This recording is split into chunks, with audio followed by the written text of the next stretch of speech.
texto interno do PT diz o seguinte: não há menor risco de golpe. Eles estão preocupados porque o Bolsonaro não vai aceitar o resultado das eleições, mas não acredito que tenha golpe. E faltaria ao golpe o tripé básico, segundo o texto do PT: o apoio das Forças Armadas, o apoio do imperialismo e o apoio do grande capital. É verdade, mas eu acho muito interessante esse grau de confiança, porque, veja bem, no que nós estamos confiando? No imperialismo, nos militares e no grande capital. E o que foi feito é preciso conhecer para melhor prosseguir. Começar dizendo que aqueles que defendem não participar das eleições têm vários argumentos, né, argumentos que nós devemos considerar. O mais substancial deles, né, é que a gente está no momento, no final de um ciclo, né, fechando esse ciclo do petismo que tudo indica não acabou ainda, né? Nós vamos ter aí né, PT 2, a vingança, né? A vingança não é exatamente aquilo que vocês estão pensando, né? A vingança é a volta, né? A volta dos que não foram. A gente fica naquela situação se nós realmente tiramos ou não os ensinamentos necessários da experiência que agora se encerra, né? E uma delas, que a gente tem insistido desde o início do ciclo, durante todo ele, é uma maneira de compreender o Estado burguês, né? De como era muito perigoso aquela leitura, né? De que a natureza do Estado havia mudado e que agora, né? Revivendo um velho mito, né? Um velho desejo, né? Nessa nova forma, enfim, do Estado, abriria possibilidades das forças de esquerda ocupando o Estado dirigir no sentido de transformações mais profundas, né? Aí você tem uma bifurcação de pensamentos revolucionários. O anarquismo, lá de trás, né, do século XIX, afirmando que aí estava o grande erro, porque uma vez criadas as condições de uma transformação social, a meta é a destruição do Estado e a construção de uma sociedade federada, autogestionada, etc. e tal. E a tradição do marxismo dizendo que as condições de uma revolução não geram, ao mesmo tempo, a eliminação das condições da existência das classes e, portanto, a necessidade de uma transição onde ainda haveria o Estado. O que é importante destacar nessa vertente marxista, né, é que é um Estado para eliminar o Estado, né? Quer dizer, a premissa anarquista, né, da eliminação do Estado, de uma construção de uma sociabilidade autogestionada pelos trabalhadores, o que Marx chamava de livre associação dos produtores, é igual. É isso que nós queremos, né? A questão da transição não elimina isso. Então, isso tem toda uma discussão da qualidade e da natureza desse estado de transição, da ditadura do proletariado, etc. e tal, que não é nosso tema. A isso se soma o seguinte, né? Quer dizer, ainda além dessa base concreta da teoria marxista sobre o Estado, você tem uma discussão de que o Estado, nessa nova forma, seria a possibilidade de uma transformação. Como a gente estudou já lá o Capitalismo e Social-Democracia, do Adam Przeworski, a gente tem um pouco o perfil histórico dessa polêmica, participar ou não das eleições, né? Quer dizer, uma rejeição imediata, lógico, dos anarquistas, e a tradição marxista abrindo a discussão da possibilidade de disputar as eleições. Primeiro, para divulgar o programa, né? Uma forma meramente tática, quase propagandística na sociedade. Depois, com a ideia de que, numericamente, né, se a burguesia jogou a luta de classes para a disputa eleitoral, ela cometeu um erro, porque o cenário eleitoral é um cenário numérico, sendo os trabalhadores e a população pobre, né, maioria numérica, só restava, então, a coincidência da situação de classe com a consciência de classe, né? E aí teria um voto dos trabalhadores da população mais pobre e a burguesia, né? Como dizia o Wagner Lino, se todo mundo cuspir junto ao mesmo tempo, ela morre afogada. Então, ela numericamente, ela não teria como ganhar as eleições. para quem leu, né? Para quem não leu, uma boa leitura complementar para esse nosso debate, né? É o Adam Przeworski, o lugar histórico da social-democracia.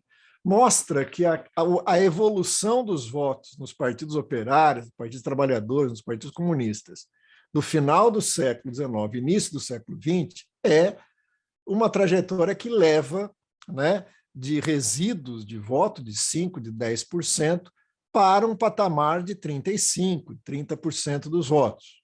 Né? E em vários países, não poucos, né, como no caso da Alemanha, como no caso de outros países, né, da Noruega, da Bélgica, você tem ultrapassando, aí, chegando na barreira dos 40%. O que abre, na tradição de esquerda, a possibilidade de uma vitória eleitoral. Quer dizer, é mais do que difundir o programa e atacar a burguesia. Né? É a chance de ter votos suficientes para chegar no governo e implementar um programa de transformação.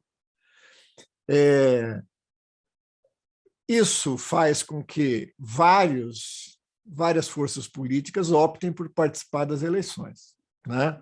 O caso mais famoso, conhecido, discutido é o da Alemanha, do Partido Social Democrata Alemão, porque ele é o partido majoritário, né, em números absolutos, é o partido que tem o maior número de votos, o maior número de representantes. Na composição do parlamento, isso não é bem assim, mas no volume de votos é. Né? Então, isso faz com que abra-se a discussão mais essencial, que é o que falta para conseguir essa maioria absoluta, tão sonhado 50% mais um. Né? E aí você tem uma questão de classe, uma questão de estruturação, de estrutura de classes. Né? O operariado, os trabalhadores assalariados urbanos, não são maioria da sociedade para alcançar 50%, porque, tirando manuais de péssima qualidade, a sociedade de classes não é de um lado da burguesia e de outro lado do proletariado. Né? Você tem segmentos médios, você tem camadas camponesas, você tem aqueles que estão fora de todas as classes nas franjas, né? O famoso lumpenproletariado. Você tem segmentos diferentes da burguesia, desde a grande burguesia monopolista, da pequena burguesia, da burguesia comercial e etc. Então, o mapa eleitoral nunca é tão, vamos dizer assim, definido por classes. Esse período que vai ali do final do século XIX, início do século XX, você tem claramente um comportamento político classista. Você tem realmente um voto operário nos partidos operários. E o que dá isso? Quer dizer, quando a gente vai lá para a sobreposição da estrutura de classes com o comportamento político eleitoral, você tem um voto consolidado na classe trabalhadora, assalariada, urbana, que é os 30%, né? Que é os 30%, 35%, etc. Veja, no melhor cenário, onde a classe trabalhadora tem um comportamento eleitoral condizente com a sua situação de classe. Né? Isso abre uma discussão que tem muito a ver com a experiência brasileira, como a gente viu, né? De o que falta para conseguir essa maioria. Uma aliança em dois sentidos, né? Buscar o campesinato e buscar os setores médios, para fazer uma ampliação eleitoral, isolar a burguesia de aliados clássicos, porque a burguesia, não é verdade, ela é pequena, ela não tem massa de voto, então ela se faz força política com apoio da pequena burguesia, dos setores médios e, principalmente, no caso europeu, do campesinato, né? E, portanto, você atrairia isso para o bloco operário, isolaria a direita e ganharia as eleições. A pior coisa que pode acontecer com um mito é você conseguir realizá-lo, né? Porque aí você fica acreditando que é verdade. Né? Quer dizer, o próximo passo é que, quando você tem essa ampliação eleitoral, que não se dá, vamos já ressaltar de pronto, né? Sem o rebaixamento programático, você tem a possibilidade de vitórias aqui e ali. Né? Como é, por exemplo, a maioria do parlamento alemão, como são vitórias significativas na França, crescimento do trabalhismo na Inglaterra, né? Nos países nórdicos, etc. e tal, nesse momento, que, para quem tiver os dados certinho, está lá no primeiro capítulo do Adam Przeworski. Ora, isso abre um segundo momento, né? Quer dizer, o terceiro, né? Disputar só para divulgar o programa, o terceiro disputar para tentar ganhar, o quarto abre uma discussão de e se ganhar, né? Governa, não governa, né? Como é que faz? abre a possibilidade de ganhar. E ganha, em vários momentos, além desse contexto histórico que o Prigozhin está analisando, em outros a gente poderia chamar a atenção também, na Grécia, né, na Espanha, Portugal. Você tem vitórias eleitorais, sejam locais, sejam mesmo em âmbito nacional, né, dependendo da conjuntura, etc. e tal. Isso abre a discussão do como governar, com que programa governar, e aí que o Prigozhin vai dizer que a esquerda, né, marxista, vai buscar uma teoria econômica que não é aquela do Marx. Porque a do Marx vai falar o quê? Né? Eu brinquei isso em outros momentos, vamos falar aqui. Imagina a social-democracia europeia chegando no túmulo do Marx lá na Inglaterra e falando: Marx, eu tenho uma notícia. Né? O Marx levantaria do seu sono eterno e falaria: pois não. Nós chegamos ao governo, chegamos ao poder do Estado. Porra, parabéns. Ele veio perguntar o que fazer. O que o Marx diria? Bom, socializa a porra dos meios de produção, não é isso? Acaba com a propriedade privada, né? Transforma as relações sociais de produção, cria uma ditadura do proletariado, vamos ser felizes. Não, não pode. Né? Não pode por quê? Né? Porque nós estamos aliados com setores médios, não dá para romper o Estado democrático. Né? Então, o Marx vai me deixar morrer em paz quando vocês aprenderem e voltem, porque não tem o que fazer.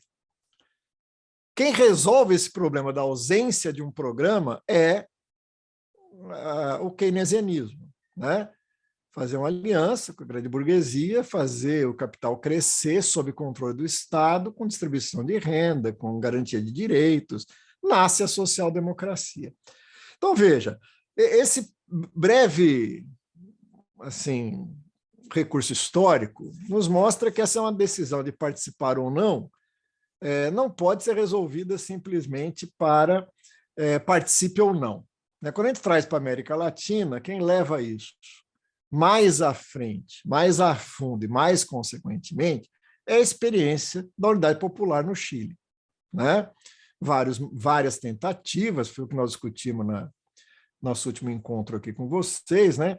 Então, vocês lembram que tem todo um amadurecimento muito parecido com isso que nós falamos, e uma situação muito particular, onde forças de esquerda, né, numa aliança de esquerda, né, não é uma aliança que subordinou programa, estratégia com a pequena burguesia, né, aceita o desafio de chegar numa perspectiva socialista no Estado, né, com o desfecho que nós conhecemos. Mas chega. Né?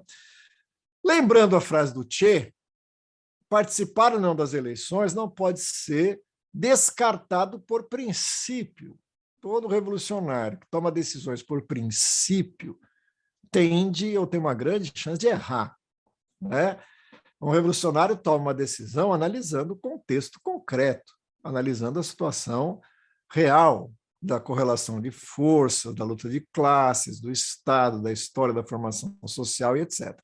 Então, o Che nos alerta, naquele momento, naquele texto, né, que é possível chegar no governo por via eleitoral, né, dependendo da formação social e das condições em que isso se dá.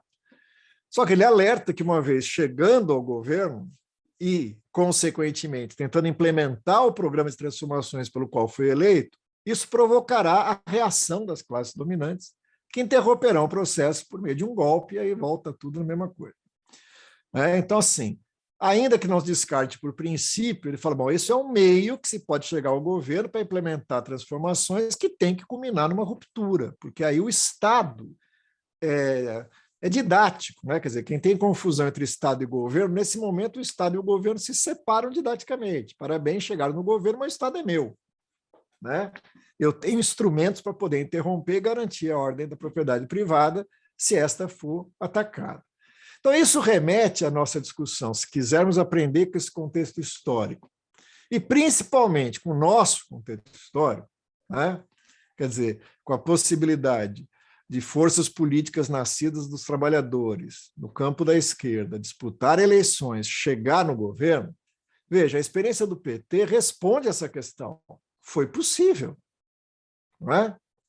Então, assim, bem de forma objetiva, se a gente voltar um pouco atrás, você tem um longo início do século XX, né, já desde lá dos anos 10, dos anos 20, com uma série de vias, desde a greve geral, anarquista primeiro, depois comunista, né? Até amplas mobilizações, até formas insurrecionais, como 35, formas de rebelião armada, como os tenentistas, e depois, pontualmente, em várias experiências, né?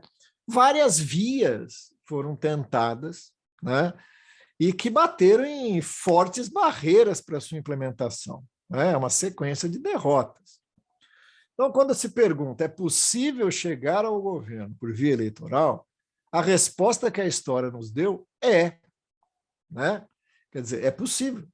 Essa é uma questão a ser colocada. Ela não é um meio tático que deve ser descartado por princípio. Não é? A experiência que o PT desenrola, ela é inovadora, por um lado, e confirma a tese, por outro. Inovadora por que lado? Ela comprova que é possível chegar ao governo por via eleitoral e não ser derrubado, porque essa é a questão. Ah, tudo bem, você faz mais esforço para chegar no governo, aí você tenta implementar o programa e é derrubado. O PT inova isso com uma coisa original, né? Quer dizer, então nós não vamos implementar o programa, a gente chega lá e negocia o que é possível, é o possibilitismo, né? O pragmatismo, seja como queiram chamar. E aí rebaixa o programa, amplia as alianças, visando se manter no governo. Segunda observação, deu certo, se mantiveram no governo. Até o final do primeiro mandato, muito tensamente, até o final do segundo, vamos lembrar que o segundo já tem aí mensalão e tudo mais, né? E consegue fazer o sucessor, o primeiro mandato da Dilma. E consegue reeleger a Dilma para um segundo mandato da Dilma e quarto mandato do PT. Ou seja, dá para chegar no governo via as eleições e é possível manter o governo, a preço de rebaixar o programa, negociar e fazer um pacto com a classe trabalhadora, com a burguesia.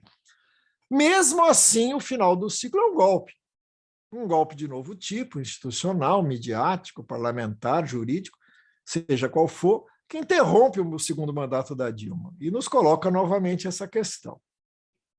Então, por que participar das eleições? Né? Se a gente aprendeu tudo que nós falamos, seria o caso de rejeitar esse espaço? Aqueles que defendem a rejeição desse espaço têm a seu favor um argumento forte e novo. O período da chamada democracia de cooptação, o Estado burguês, obrigado pela correlação de forças, pelo momento histórico, etc. e tal, diretamente ligado à crise da autocracia burguesa na forma da ditadura, né? Você tem uma democracia de cooptação em que as instituições formalmente garantem as regras do jogo, viés pelo qual forças de esquerda podem se apresentar à disputa, né? Está dentro das regras do jogo. No entanto, ela mostra que essa democracia, ou seja, no seu aspecto puramente formal, funcionamento das instituições, regularidade das eleições, né? O aceite dos resultados eleitorais, o respeito de quem perde, a alternância de poder. Quem quiser uma listinha disso que eu acabei de falar, é o Bobbio. Né? O Bobbio faz quais são as regras do jogo. As regras do jogo são essas. Né? Aceitar as regras do jogo, aceitar a institucionalidade, aceitar que quem perde sai do governo, quem ganha assume. Quem assume termina o mandato. Né? Quem estiver no governo respeita quem perdeu, a maioria respeita quem perdeu. São as regras do jogo democrático, nisso que constitui aí uma visão de um liberal de esquerda como Bobbio. Né? Tudo isso valeu até 2016. Aí, 2016, como o Martins costumava dizer nas nossas análises de conjuntura, né? Os trabalhadores acreditam na democracia que a burguesia não acredita. Ela usa instrumentalmente, usa quando lhe interessa e rompe também quando lhe interessa. Né? Diante disso, nós temos um fato novo. O máximo de democracia mostrou uma crise na forma política. O parlamento nunca representou tão pouco a sociedade. Nunca foi tão evidente os jogos e as ferramentas que permitem às classes dominantes, seus aliados, fraudarem o jogo democrático. E essa fraude do jogo democrático não tem nada a ver, né, com as suspeitas do miliciano no poder com as urnas eletrônicas. Ela se dá por outra forma, né, que não interessa a ninguém, nem quem defende a urna, nem quem ataca. tornar público, tornar visível, que é o grau que o poder econômico tem para poder intervir no jogo político, né? Seja diretamente no financiamento de campanhas, seja indiretamente por esquemas que não cruzam a linha da legalidade, mas que existem, né? Seja pelo controle de territórios, controle de bases eleitorais, via estando nos governos municipais, no governo estadual ou no governo federal, e aí a ferramenta de liberação de verbas, tudo que nós conhecemos, mas não só, né? O controle também de áreas como a milícia, o controle de áreas também como as igrejas, né? De todas as ordens, inclusive as verdadeiras e as falsas, todas elas controlando o território e vendendo, né, massa de votos com grau de certeza. Tudo isso frauda as eleições. Fraude em que sentido? Né? Supondo que a eleição é um jogo democrático, a maioria se forma pela disputa política, pela apresentação de alternativas, né? Isso aqui não existe. Então, isso reforça muito o argumento daqueles companheiros que falam, bom, isso é um jogo viciado, que não adianta entrar, porque ele é um jogo de cartas marcadas.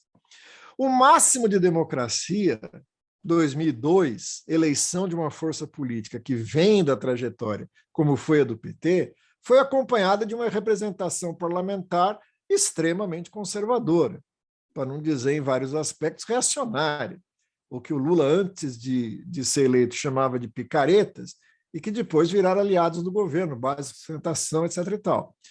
Quer dizer, isso não é um acidente, isso que eu queria dizer. A ilusão que permeia a disputa eleitoral é que isso é um amadurecimento da consciência, né? A consciência chegou a ponto de votar no Lula, mas ainda deu seu voto a deputados federais, a senadores, né? Da ordem. Mas quando isso for crescendo, aí, né, vai ser uma massa de votos que vai ter maioria no Congresso, e aí nós vamos aprovar as reformas pelo voto no Congresso. Isso não se dá, né? Isso não se dá por uma série de mecanismos objetivos da disputa da eleição, né? E por um mecanismo subjetivo da consciência, né? O voto do deputado, o voto do senador é majoritário, mas o voto do deputado é um voto fisiológico, é um voto de máquinas, não é um voto em que você vai ligar o rádio, ouvir as diferentes propostas e escolher a que mais se aproxima da sua condição de classe, né? Então, isso é uma ilusão. Quer dizer, a funcionalidade da estrutura parlamentar, dita representativa, é ser um espelho. E uma das propriedades do espelho que as pessoas costumam não considerar é a inversão, né? Aquilo que é maioria na sociedade aparece como minoria na representação parlamentar, aquilo que é minoria aparece como maioria. Então, as classes dominantes ainda têm a certeza desse jogo. Isso se completa com o trabalho dos lobbies. Porque, na verdade, não interessa quem seja eleito, né? Interessa que uma massa de pessoas seja eleita, que vão ser procuradas pelos poderes econômicos para formar bancadas de defesa temática, né? Que é conhecida entre nós como do boi, da bala, né? Da Bíblia, né? Eu sempre gosto de dizer que é bom que a gente saiba que a Bíblia defende o boi e a bala, né? Porque senão você fica achando que a Bíblia é uma organização religiosa defendendo os valores religiosos no Congresso. O que eles defendem é a aprovação dos agrotóxicos, o que eles defendem é a liberação, né? O direito do banco tirar sua casa, né? Assim como tem os famosos esquemas de planos de saúde, como tem, né, o Todos pela Educação, certo? Que vai juntar ali os monopólios de educação da educação privada, né? Assim como tem o agronegócio do boi, mas além disso você tem representantes de indústria, de federação de indústrias, de bancos, né? Os bancos é interessante, né? Você não tem um banqueiro sendo eleito, mas não precisa, né? Porque o que o banco tem e convence a formação de bancadas para garantir seus interesses é o financiamento de campanha, não precisa eleger um deputado, né? Imaginou? Um deputado banqueiro, estou aqui defendendo os bancos, né? Esse é um cara, eu gostaria de ver uma campanha dele, eu quero pedir seu voto em nome da defesa dos bancos. Ele não tem voto de ninguém, né? Se existe uma coisa odiada no mundo, é um banco, né? Mas ele não precisa disso, ele pode chegar no, né, Tinhãozinho da venda, né, do Betão da farmácia, né, no do pastor não sei o quê, financiar a campanha dele e depois exigir que ele vote a favor dos interesses dos bancos. Então, esse é um argumento muito forte. O esquema político deteriorou sobremaneira no último período, para acreditar que é possível uma bancada tal. Portanto, veja, quando eu falei que eu estou aqui também para representar meu querido companheiro Ivo, por uma série de motivos está ausente, veja que nós não podemos desqualificar isso simplesmente como costuma ser feito, citando o esquerdismo, doença infantil do comunismo, citando o abstencionismo eleitoral como se fosse um mero delírio de pessoas que não entendem a realidade, não querem participar. Você tem aí vamos dizer assim, uma sólida argumentação baseada em fatos inquestionáveis. O que fica, portanto, difícil é avaliar por que então participar, né? Se nada disso se acredita, por que então participar disso? E aí que eu começo essa argumentação. Vamos lá, primeiro, vamos voltar ao Che. Quando o Che está dizendo de diferentes vias, ele está, sim, rigorosamente seguindo uma tradição de que estratégia, tática, via, se define pelo real e não pela escolha daquela que te agrada, né? Como a gente brincava no curso de revoluções, você não vai no supermercado de estratégias e fala, o senhor tem uma guerra popular prolongada? Eu gosto mais do campo, ar puro e tal, né? Não, eu quero aquela tradicional mesmo, nas fábricas, nas cidades. Por quê? Porque eu moro na cidade, fica mais fácil para mim. Você não escolhe uma estratégia pela sua preferência, né? Gosto mais dos russos, gosto mais dos chilenos, gosto mais dos chineses, gosto mais dos cubanos, né? Escolhe um modelinho para aplicar aqui. As suas preferências, né, políticas, sexuais, são de sua total responsabilidade, ninguém tem nada a ver com isso. Agora, essas revoluções citadas, a russa, a cubana, a chinesa, a chilena, né, foram vitoriosas porque tiraram da sua formação social os caminhos possíveis de implementação de processos revolucionários, né? Então, nesse sentido, volta lá o Che. O que o Che fala? Ele defende claramente, não é segredo para ninguém, né, que a via revolucionária para a América Latina podia ser a cubana, com adequações necessárias. O Che não era um imbecil, ele não acha que a América Latina podia repetir exatamente o modelo cubano, mas ele está convencido de que tem uma massa camponesa empobrecida, que tem uma presença forte do latifúndio, né? Que tem uma aliança com o grande capital imperialista que impede o desenvolvimento desses países, que são pequenos núcleos urbanos cercados de uma realidade de exploração no campo muito mais determinante, né? E, portanto, a formação de uma guerrilha rural que se transforma num grande exército de libertação e toma a cidade desde fora é uma via que ele considera possível de desenvolvimento na América Latina, né? É evidente que ele está se fundando na experiência revolucionária de Cuba e profundamente influenciado por aquilo que ele conhece e admira, que é a Revolução Chinesa. Mas ele, como bom marxista, né, que além de uma boina tinha uma cabeça também, ele também vai dizer que existem certas formações sociais na América Latina que destoam dessas condições. E destoam objetivamente pelo desenvolvimento industrial, pela formação de núcleos urbanos significativos, que resulta numa população urbana, né, e numa estabilidade institucional de eleições regulares, de formação de coisas, e que isso inibe, por um lado, a luta guerrilheira e induz a disputa eleitoral, né? Aí que ele vai dizer que não se deve negar por princípio uma ou outra linha, mas levá-las, consequentemente, até o final, né?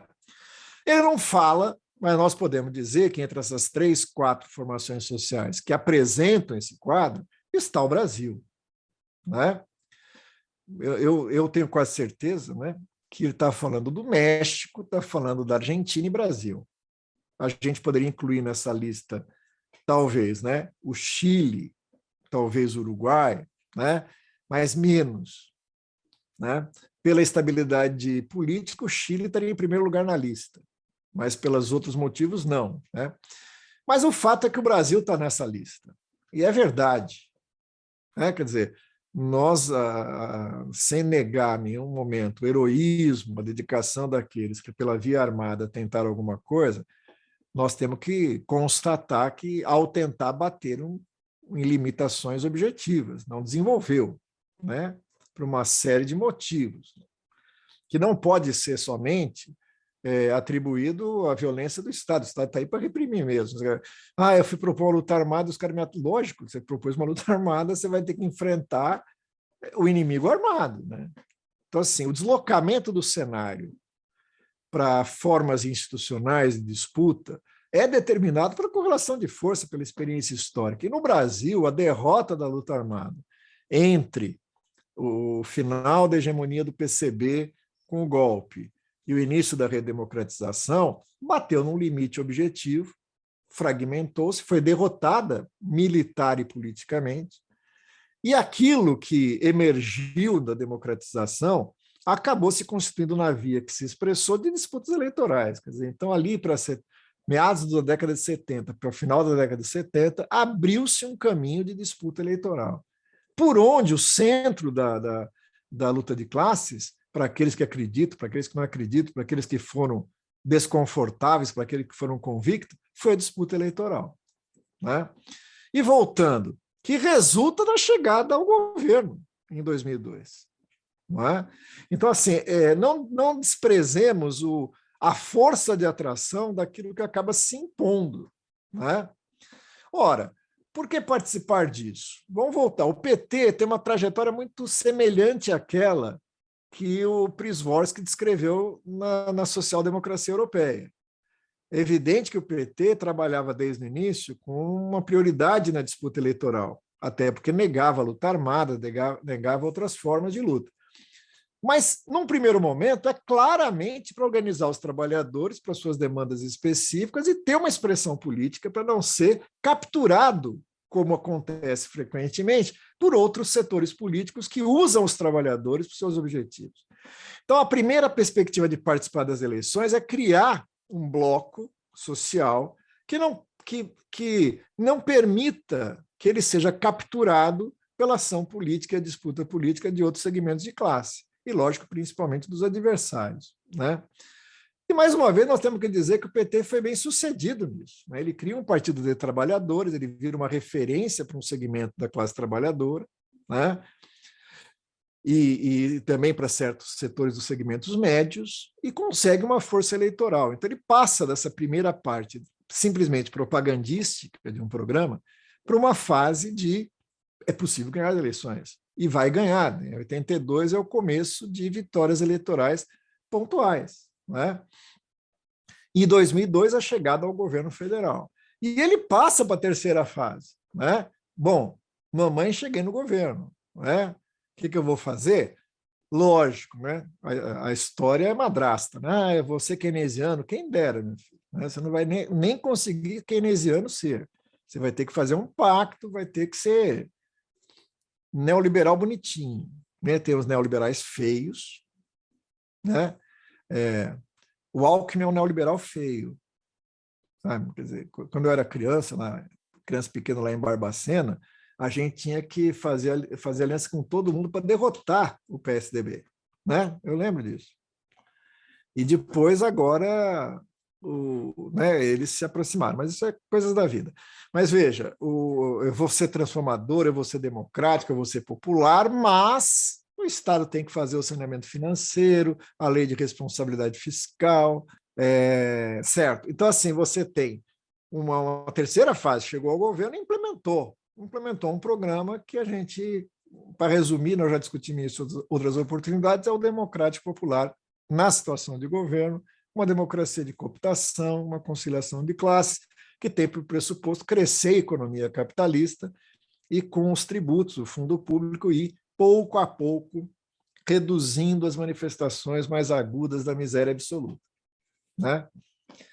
A esquerda participou disso, né?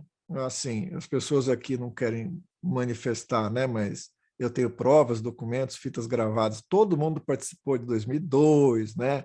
Ficou emocionado, alguns de nós foi para Paulista, né? É uma geração, né? Uma geração que estava lá envolvida nessa possibilidade de chegar ao governo, né? É engraçado, né? Derrotando o PSDB, né? disputando com o Collor, né, com a coisa, mas depois, se a gente pensar a eleição do Lula, a segunda eleição do Lula, a eleição da Dilma e a reeleição da Dilma, foi tudo contra o PSDB. Certo? Então, a esquerda rapidamente se choca com isso. Quer dizer, aonde que a esquerda se choca com o Democrático Popular? Né? E aí, veja, estou sendo generoso, a esquerda se choca, mais a esquerda, menos a esquerda, né? Não interessa.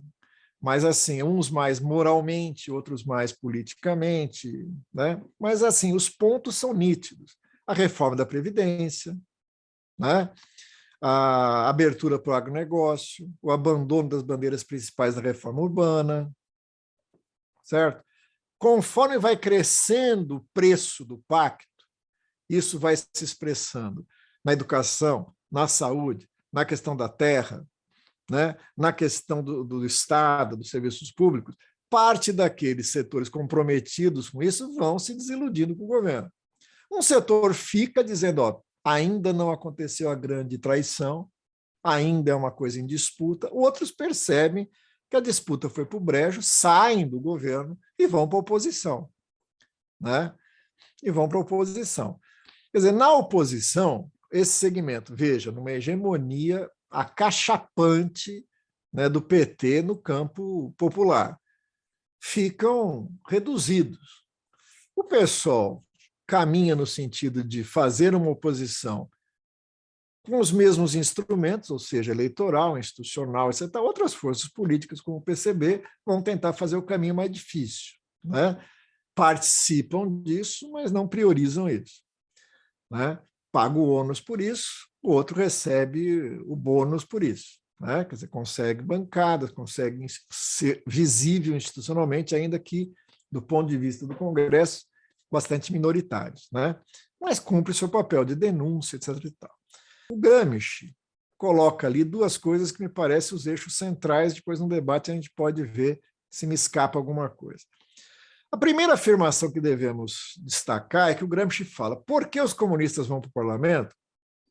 Primeiro, vamos limpar o terreno, não é por ternura reformista, não é por achar que chega no governo e que vai ter uma maioria, vai conversar com a burguesia, com a classe média, com o latifúndio, com o agronegócio, em termos civilizados e convencê-los pelos argumentos da justeza do programa proletário. Isso seria uma ilusão e o Gramsci descarta isso. E ele é um cara que, vamos lembrar, tem experiência própria nisso. Ele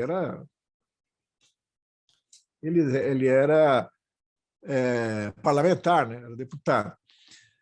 O seu colega era um cara muito simpático chamado Benito Mussolini. Né? Vocês sabem que o Gramsci e o Mussolini eram colegas de parlamento. Nobres colegas, como eles gostam de se referir uns aos outros. Então, assim, o Gramsci fala, então a primeira coisa, não é que ele usa o termo lá, não é por ternura reformista. Não acreditamos que possa se dar ali um embate que convença a outra parte da sociedade da justeza das nossas posições. É uma trincheira.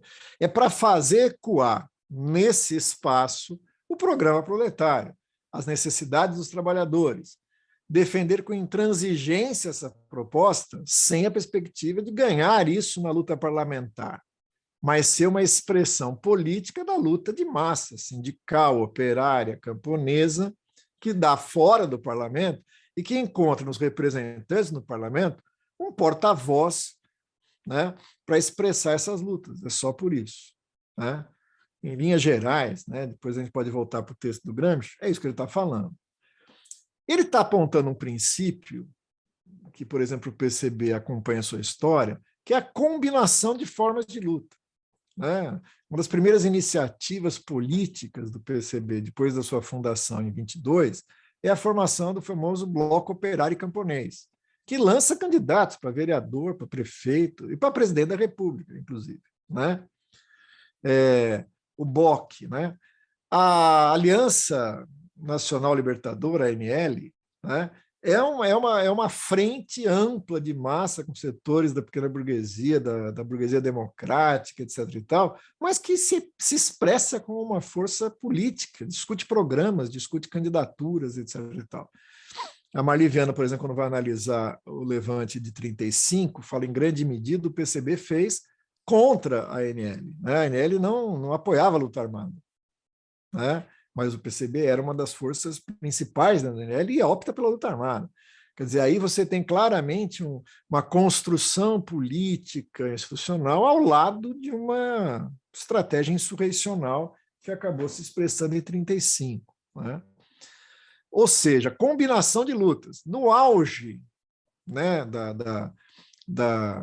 do período onde o PCB é o protagonista central, e que muita gente fala, não, o PCB errou porque optou pela via institucional. Veja, o 5º Congresso claramente opta por uma pressão pacífica de massas. Né? Mas é, na verdade, uma combinação. O PCB mesmo não se joga para ter candidatos, até porque estava, quando foi possível, antes de 47, entre 45 e 47, se expressou como candidaturas. E foi, vamos dizer assim, extremamente eficiente nisso. Né? Elegeu uma bancada para a Constituinte de 45, elegeu o senador mais votado da República, que era o Prestes, elegeu prefeitos, como de Santo André, né, o Mazo, elegeu em várias cidades, maioria, né, o PCB era a maioria na Câmara de Vereadores de várias cidades. Tinha uma representação fortíssima no Rio de Janeiro. Né? Então, o PCB nunca deixou de participar disso. Mas o que é preciso se diga é que, ao lado disso, né, o PCB estava se organizando na mina de Morro Velho, ele estava se organizando no Arsenal da Marinha, na Companhia Siderúrgica Nacional, na ferrovia, nos portos, né? E pressionando isso, o auge disso é a combinação dessa pressão de massas. Veja, a via pacífica, mas a via pacífica não é exclusivamente eleitoral, é criar uma base de massas forte o suficiente para cobrar de governos que o PCB se aliava para eleger, governos reformistas, né? Lançou o Marechal Lott à presidência, né? Apoiou o governo do Goulart. Mas, assim, para quem acompanha a história, o PCB era um pé no saco do governo Goulart. Né? Ele nunca foi um cumpridor de ordens do governo Goulart. Se aliava ao PTB e, muitas vezes, apoiando candidaturas do PTB. Era uma ideia de, a gente elege vocês e depois vamos para a oposição, vamos organizar o sindicalismo rural, vamos organizar os militares, vamos organizar a classe trabalhadora, operária, etc. e tal. Né? Então, o máximo disso é o apoio ao governo Goulart e às reformas de base, né, com a greve pela paridade, a greve dos 300 mil, a organização sindical no campo. Né? Então, você tem aí uma combinação desse espaço político no parlamento, aonde você, lembrando, está na clandestinidade ou semi-clandestinidade, então você podia ter, no máximo, deputados simpáticos ao partido, mas não deputados do partido, mas tinha influência, né, em vários deputados, seja do PTB, seja de outros partidos, porque não podia disputar diretamente. Então, isso você tem uma combinação desses espaços, muito no estilo que o Gramsci defende no texto deles. Vem a ditadura, né, o ato institucional número 1, número 2, fecha esse espaço político, né, parte da esquerda vai para a luta armada, o PCB continua defendendo a via pacífica, né, e vai reaparecer no final dos anos 70, bastante comprometido com a mesma linha que defendia nos anos 50 e 60, ou seja, se aliar a partidos da ordem burguesa mais democráticos, nesse momento aí, a esquerda do MDB, né, é muito famoso no Rio Grande do Sul, por exemplo, né? E lança candidatos, o Goldman, o Reskin em São Paulo, né, o Freire no Pernambuco, etc. e tal, que são pessoas que vão para o parlamento com sustentação disso. Nesse momento, quebrado na sua espinha dorsal de movimentos sociais, de movimento operário, de movimento sindical, por conta da ditadura, do exílio e tudo mais que a gente conhece. Né?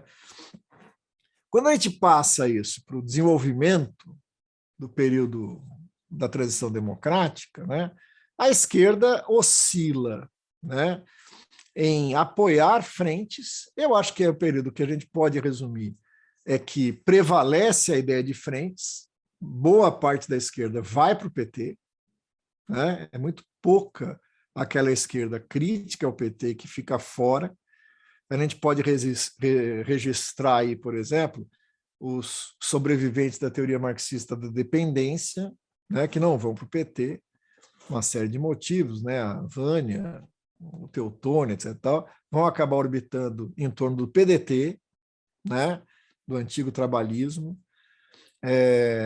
Uma vez a gente deu um curso no Rio de Janeiro e um cara do PDT falava assim: veja bem, eu entendo perfeitamente vocês, né?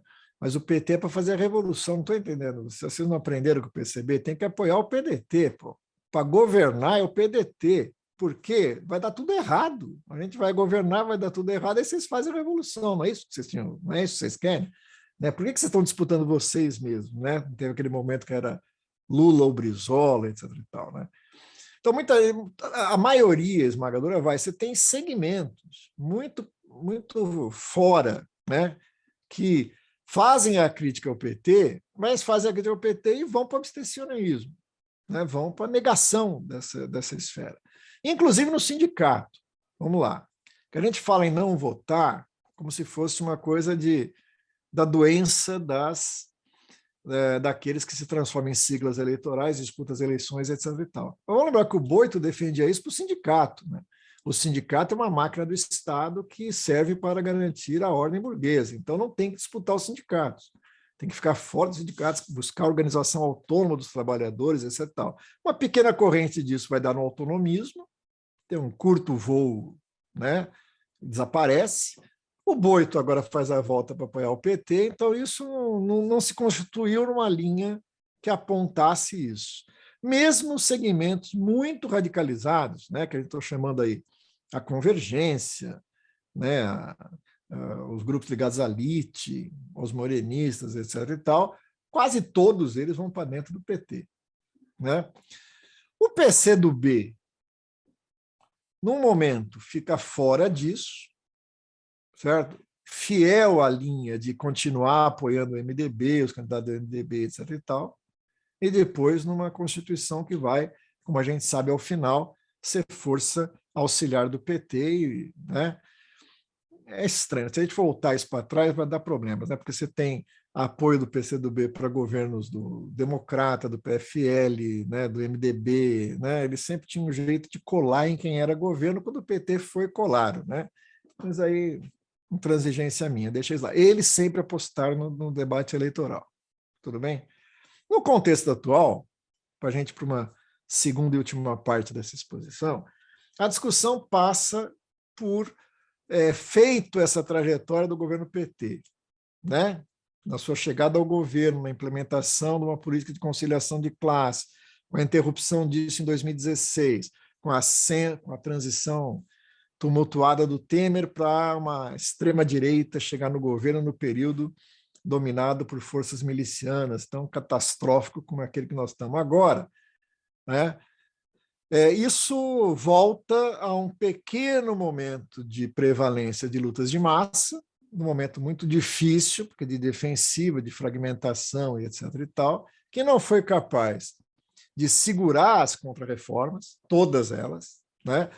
Vamos pela ordem, né? Não foi capaz de resistir às medidas ainda durante o governo Democracia de Cooptação do PT, não foi capaz de evitar o golpe, ou minimamente resistir ao golpe, né? Essa é uma das notas trágicas, né, da nossa história recente, né? Quer dizer, uma força política que consegue eleger 4 mandatos seguidos não consegue reagir a um golpe esdrúxulo daquele de 2016, né? Mas fique registrado. Mas isso, para mim, é uma peça de uma não resistência muito maior. Não resiste à reforma da Previdência, não resiste à reforma trabalhista, não resiste ao desmonte das políticas públicas, não resiste à PEC do fim do mundo, do controle de gastos, né? Você tem uma sequência de ataques muito violentos que implica direitos imediatos da população, em que essa estrutura de movimentos sociais, sindical, né, de forças políticas, de partidos, não consegue, no campo que lhe é próprio, a rua, as mobilizações, a greve, né, fazer frente a esse desmonte. Isso claramente aponta para um deslocamento para perdemos essa eleição, vamos ganhar a próxima. Principalmente da força política protagonista, que é o PT. Então, o canal por onde flui a estratégia principal segue sendo aquele canal onde a disputa eleitoral é o central. Aí eu posso falar das forças políticas que estão fora desse canal, mas que não estão fora da força de atração disso, né? Quer dizer, como é que a gente lê esse momento? Aí vai muito para os dois últimos textos ali do blog da Boitempo e o Café Bolchevique. Primeiro, né, é aquele risco de responder perguntas que não foram feitas, mas vamos colocar a posição depois, se for essa pergunta, a gente pode aclarar mais, né? Parte da esquerda tem uma decisão que ela considera óbvia, por isso da sua irritabilidade com as outras forças políticas, que, diante da derrota, né, para o bolsonarismo em 2018 e a catástrofe que foi seu governo, e principalmente os germes de coisas muito perigosas que ele traz, que apontam para o fascismo, né, seria evidente que teria que se formar uma confluência eleitoral para derrotá-lo. E aí isso, naturalmente, depois eu quero discutir esse naturalmente, porque eu acho que aí tem coisas a serem explicadas, né, mas acaba, pelo efeito de balança, né, vai para lá e vai para cá, concentrando na figura carismática do Lula. O PT sai muito abalado dessa crise toda, mas a liderança carismática do Lula não. É evidente que para isso se confluem algumas coisas que a gente precisa entender, né? Um passo atrás, o golpe foi fundamentalmente jurídico, ele foi articulado no parlamento, foi abençoado pela grande mídia, né?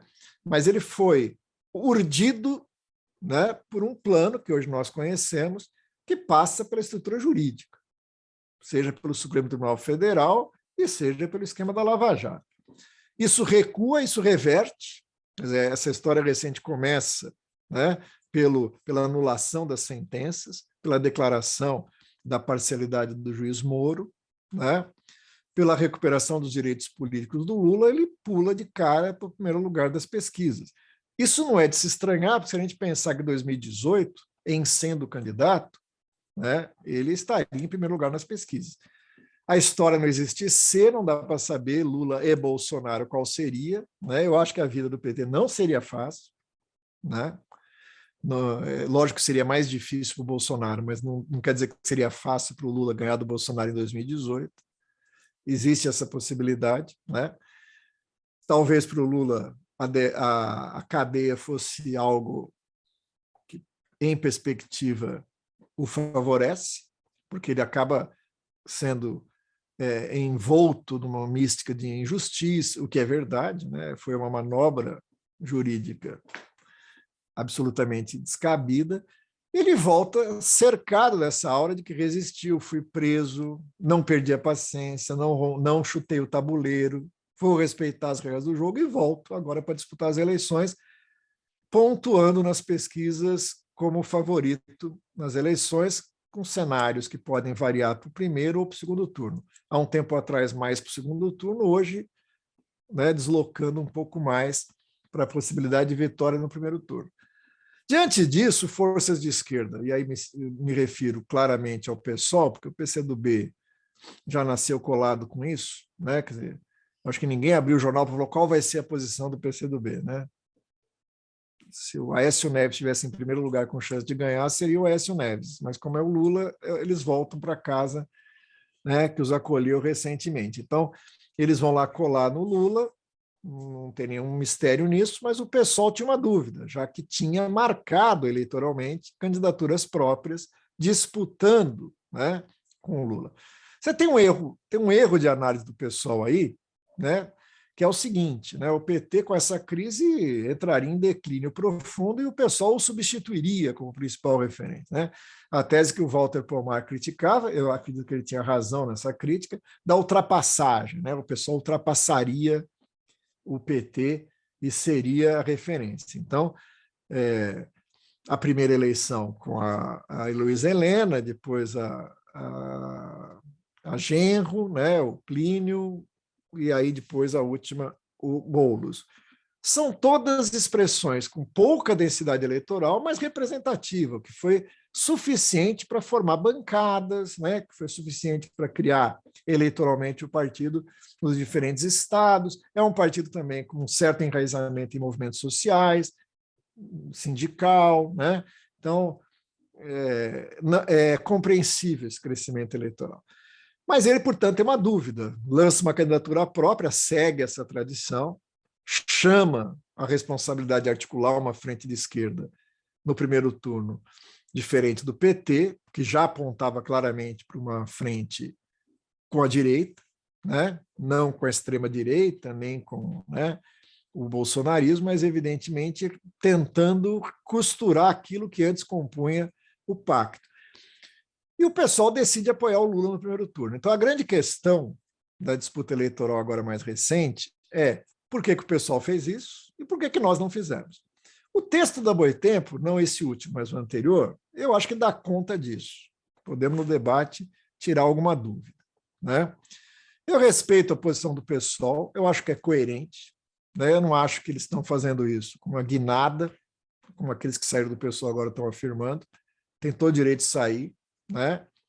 Eles realmente têm motivos para tanto, mas assim, é mais coerente em que sentido? O pessoal prioriza a bancada, né? Para que ele vai gastar o fundo partidário para financiar uma custosa campanha que ele vai rifar? Maior informações, pergunte para o Boulos. A campanha do Boulos foi rifada nas últimas eleições. Estava todo mundo preocupado em eleger seus deputados, ninguém queria saber da candidatura majoritária. Acho que nós ali, que não era do PSOL, é que trabalhamos mais para a campanha do Boulos do que próprios segmentos do PSOL. Então, para que disputar isso e queimar uma figura pública que vai sair claramente para ser derrotada? Então, eles priorizaram eleger a bancada, é natural. O que é meio estranho, mas é compreensível, é mascarar isso com uma história de que a prioridade é derrotar o Bolsonaro. Pô, todo mundo quer derrotar o Bolsonaro, né? Mas isso podia ser uma aproximação de segundo turno, né? Entendo perfeitamente, isso foi descartado, foi apostado no primeiro turno. Mas aí volta para a gente, né? STU, PCB, UP, né? Que lançam candidaturas próprias com a questão: por que não orbitar em torno do Lula e fechar essa fatura já no primeiro turno? Bom, primeira ordem de argumentos. Atenção com o crescimento do bolsonarismo, pelo menos era o contexto onde esse texto foi escrito, né? Vamos lembrar, o Bolsonaro diminuía a cada pesquisa a distância para com o Lula, né? E não parecia ser aquela carta fora do baralho como queriam as primeiras intenções. Nosso argumento é o seguinte: isso se deu por dois motivos fundamentais. Duas ordens de coisas que a gente pode incluir no termo prevaricação. Você sabe que prevaricação é deixar de fazer o que é obrigado por lei a fazer, né? Então, a primeira prevaricação é do sistema político brasileiro. O STF, o Parlamento, né? A Polícia Federal, órgãos de Estado que deveriam ter impedido o Bolsonaro quando podiam e tinham condições para tanto, né? Aqui não é necessário a gente relembrar tudo, né? Quer dizer, o cara podia ser cassado, vamos lá, porque fraudou as eleições com esquemas criminosos de fake news, de controle de redes, de manipulação de dados, etc. e tal. A chapa podia ser cassada por causa disso. Isso, inclusive, envolvia prestação de conta financeira. Uma das empresas contratou foi 8 milhões, que não está na prestação de contas da campanha. Então, sabe, quem podia caçar a chapa Bolsonaro-Mourão era um contador. Lógico que não iam, né? Depois começa os atos antidemocráticos, as ameaças contra o STF, etc. Teve ali uma ou duas, 3, 4 situações de crime de responsabilidade típicas. Além disso, você tem toda a ordem de fatos criminais, né? Ligação com milícias, envolvimento com o assassinato da Marielle, com sumiço de um dos caras que fez parte do esquema de assassinato da Marielle, rachadinhas, esquemas criminosos no mandato do Pai, Filho e do Espírito Santo, todo mundo junto. Tudo aquilo já era suficiente para caçar. Como se não bastasse, tem a pandemia, uma CPI da pandemia e 10 crimes tipificados que poderiam levar à cassação. Não foi. né? Então, a primeira resposta de por que o Bolsonaro chega vivo nas eleições é porque o STF prevaricou. Poderia ter aberto processo e ter cassado. O segundo ordem de prevaricação é o Congresso.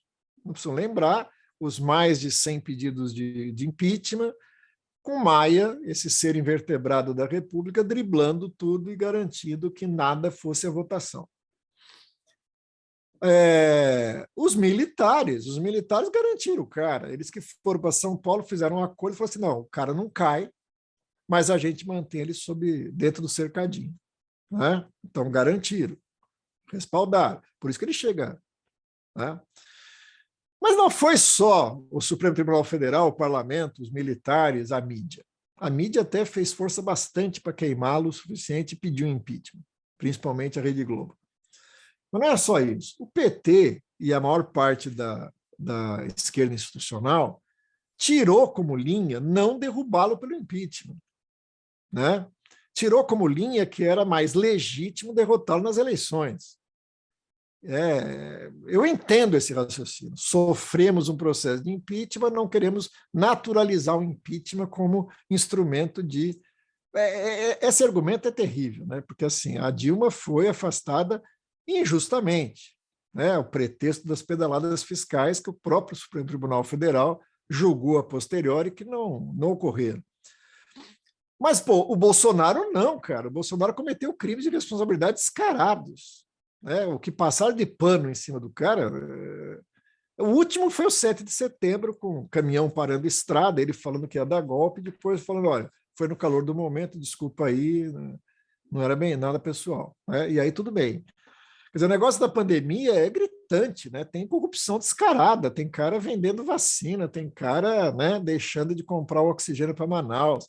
Você tem provas documentais, né, de favorecimento com Bolsonaro, o negacionismo criminoso. Então, assim, tinha como caçá-lo antes, não caçou.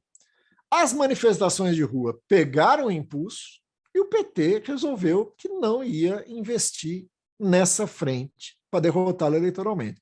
Então, se agora tem um enfrentamento eleitoral que, num certo momento, parecia ameaçar, eu ainda vou ressaltar isso. No momento, reverteu, mas isso pode ser que mude daqui para frente.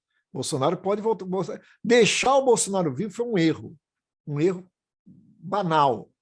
Né? Na hora que você tem chance diante de uma situação dessa, mata, porque todo mundo já assistiu filmes de ação, mesmo desenho animado. Vamos um exemplo mais conhecido de todo mundo: Star Wars. Certo? Você está diante do cara que vai virar o Darth Vader. O cara é a força do mal. Você cortou as duas pernas dele e um braço. Por que deixou o cara vivo, gente? É um negócio assim. Obi-Wan Kenobi, pelo amor de Deus, mano. Pega aquele pô do seu sabre lá e enfia no coração do cara. Larga o cara. Pô, sabe? Então, assim, aí, mais para frente, em outro episódio, ele fala: você devia ter me matado quando devia. Lógico que devia, né? Então, Bolsonaro é a mesma coisa, né? O cara estava no momento cercado por tensões, poupam o cara e agora vai ter que enfrentar o cara nas eleições. Risco nas eleições, a queda de popularidade, devido à imensa ofensiva que foi feita contra ele, não reflete na perda de sustentação da base eleitoral. Quer dizer, nós estamos falando de um cara que, em crise, desesperado, tendo piti essa semana, está na faixa dos 30% dos votos, e se alguém for para o segundo turno, é ele. Não tem terceira via, não tem nada disso. Então, a responsabilidade de ter que enfrentar o Bolsonaro e o risco dele virar o jogo não é da esquerda que não apoia o Lula. Acho que essa é a primeira coisa que a gente tem que colocar aqui para o nosso debate. Né? É de outra natureza. Nós não temos nada a ver com isso. Quando era para derrotá-lo nas ruas, a gente estava lá. Né? Tudo bem. Segundo, queremos derrotar o Bolsonaro? Lógico, mas por que a eleição tem 2 turnos? Porque nesse primeiro é necessário diferenciar. E aí vamos à questão. Né? O Lula fez um movimento evidente para ganhar as eleições. E esse movimento evidente é se apresentar como responsável credenciado para costurar o pacto. E, portanto, para ele é essencial o apoio de certos segmentos. Ele vai buscar o Alckmin não pelo incrível desempenho eleitoral do Alckmin. Vocês lembram como é que o Alckmin foi nas eleições passadas? Né? O Alckmin foi pífio. Ele não está buscando os votos do Alckmin. O Alckmin está fora do PSDB. Não, mas o Alckmin tem uma referência no estado de São Paulo. Ele tinha, porque ele era o governador do estado de São Paulo. Ele está no PSB do França. Não tem mais aquela base eleitoral que ele controlava, e a gente sabe como que ele controlava. Né? Então, o Alckmin está nessa equação porque o Alckmin representa o elo de ligação com o empresariado, que elegeu o Alckmin como o candidato assim, preferencial nas eleições de 2018. Por isso que ele está lá, né? Para representar essa união. E representa bem. Eu acho que está corretíssimo. Né? Representa a aliança do PT com o grande empresariado. Tem uma dúvida aí, o empresariado está dividido e Paz está com o Bolsonaro. Né? Quer dizer, parte dessa sobrevida do Bolsonaro é que quando você vai na análise fina das pesquisas, é que o Bolsonaro perde muito voto nas camadas populares, nos setores médios, intelectualizados, mas não perde no empresariado. O empresariado ele ainda é força majoritária. Né? A gente pode dizer que o empresariado está dividido entre Bolsonaro e Lula, não sei dizer qual é o tamanho da fatia de um e outro, mas que está dividido, está. Né? Então, isso nos coloca na seguinte situação: como participar de uma eleição onde a força que pode derrotar o Bolsonaro não quer o nosso apoio. É isso. Eu não sei como é que a gente pode dizer isso de outra forma. Vocês não vão aceitar, não vão aceitar porque ninguém pediu. Né? O PSOL fez esse movimento, vamos fazer uma frente de esquerda.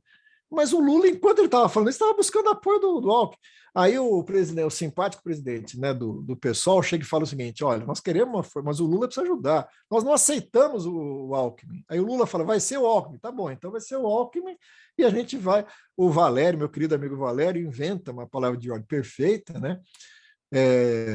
Lula, apesar de Alckmin, apesar não, ele está junto. Como é que você vai tirar o Alckmin da equação? Ele já é o vice, né? Com tudo que implica, que a gente vai ver depois um pouquinho mais.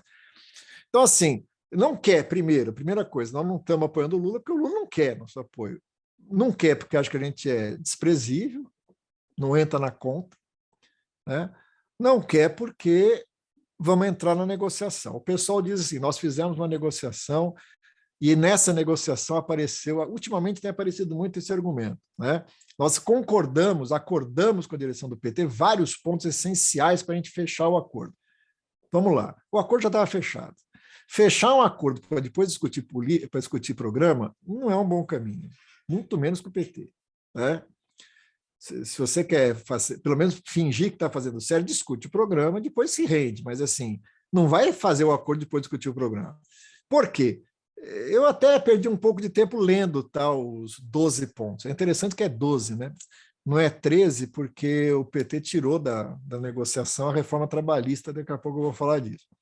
Mas assim, são coisas: reversão do teto de gastos. Todo mundo vai reverter o teto de gastos. O Bozo vai reverter o teto de gastos. Todo mundo. Não dá para administrar o próximo período se não tirar esse gargalo dos investimentos. Isso não vai mudar nada. Reforma trabalhista. Era revogação. O Lula chamou para si e falou: não, revogação não. Né? Essa última matéria do Globo e da televisão Globo mostra bem isso. Parabéns, Lula está sendo responsável. É discutir pontos a serem discutidos da reforma trabalhista. E quem vai discutir isso é o Alckmin, pela aliança. Já foi falado. Né? Vai reverter outras coisas? Vai, mas aí entramos no nosso último texto, da questão do programa. Né? O Lula não pode negociar com a gente as medidas essenciais que a esquerda tem que defender, e a esquerda tem que defender medidas que, segundo ela, pode estar errado, pode estar certa, representam as necessidades mais imediatas da população. Isso que eu queria aproveitar esses minutos finais para falar, porque cada uma dessas se choca com os interesses dos aliados prioritários. O cálculo do lulismo, né, para usar o termo que a Bel discutiu com vocês, o cálculo do lulismo é as eleições, mas é o pós-eleições, é a governabilidade. Então, ele já está governando. Né? Então, assim, quem é essencial para a governabilidade petista, do suposto próximo ciclo? os bancos, o agronegócio, o grande capital monopolista nos seus diferentes setores, principalmente industrial, né? Mas também empreiteiras, etc. e tal. Muito bem.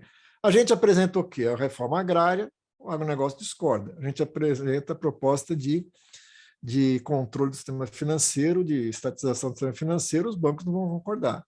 A gente propõe claramente um destravamento dos investimentos, fundamentalmente para a saúde, educação, a Federação das Escolas Privadas, os planos de saúde não vão concordar. Então, assim, a pergunta é o seguinte, o Lula vai abrir mão disso para ter o apoio da Sofia Manzano, né? Quando ele pode ter o apoio dos bancos, quando ele pode, sabe? O Movimento Sem Terra é um movimento muito glorioso, tem uma força política que a gente reconhece, mas o MST vai dar quanto para a campanha do Lula em dinheiro? Mais ou menos do que o agronegócio, né? E aí perdeu, né? Vai ter lá aquela fantasia, né, de um Ministério de Desenvolvimento Agrário. Veja, isso nunca aconteceu. Você tem o Ministério da Agricultura e do Desenvolvimento Agrário. A agricultura é o agronegócio, lá vai grana. O desenvolvimento agrário não tem grana. Então, assim, isso é o centro da discussão. Não dá para apoiar o Lula no primeiro turno, porque o Lula não se compromete com porra nenhuma do programa popular à esquerda, né? Não, mas a prioridade é derrotar o Bolsonaro. Tá, mas derrotar o Bolsonaro numa eleição de 2 turnos pode ser no segundo turno. Por que no primeiro turno? Né? Então, lançar candidatura própria representa exatamente a necessidade de tornar nítido que não existe acordo em torno disso que será o governo Lula. Essa é que é a questão política essencial. É verdade, vamos lá, não vamos ser sectários, é verdade que no conjunto das nossas tarefas derrotar o Bolsonaro é importante? Lógico, não vamos negar isso, né? Quem está ali na vida real, na universidade pública, né, nas periferias, sabe o risco de um governo Bolsonaro ter o segundo mandato, né? Aquele que mora em área onde atua a milícia, aquele que atua no campo, com o crescimento da violência no campo, os povos indígenas, sabe que precisamos derrotar o Bolsonaro, nós temos que derrotar o Bolsonaro, né? Por isso que no segundo turno é outra discussão, aí se trata de impedir que o Bolsonaro tenha um governo e, né, o Lula deve ganhar as eleições do ponto de vista dos votos, né? O jogo provavelmente acaba ou no primeiro ou no segundo turno com a vitória do PT. Não temos dúvida disso, né? Por isso eles têm que se preparar para ser oposição, nos dois sentidos. O último elemento dessa discussão, antes da gente entrar na questão de programa propriamente dito, que é o último café bolchevique, o texto, eu acho que o texto está melhor, quero dizer aqui, né? Assistam o café, vale a pena tal, mas o texto está mais redondinho. Ali no texto é que está claro a discussão de bases para a construção de um programa.